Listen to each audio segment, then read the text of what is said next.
hartzaile eskola eredu hartuta, norbaiti buruatu zitzaion, behizain eskola bapek, komeniko zala eredu hori jarraituta. Eta hortarako aukeratu zuten gure ustiategi hau. Azeran beldurtu ginen, baina gero beharrezkoa dela ikusten dugu eta gustora parte hartziaz.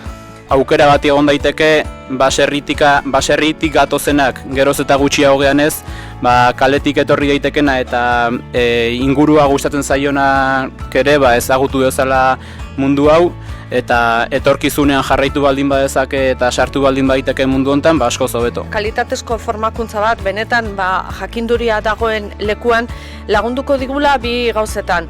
Ustiategiak izatea errentagarriak eta bertatikan bizitzeko modua izatea eta beste alde batetikan nolabait errelebo bat sortu ahal izateko.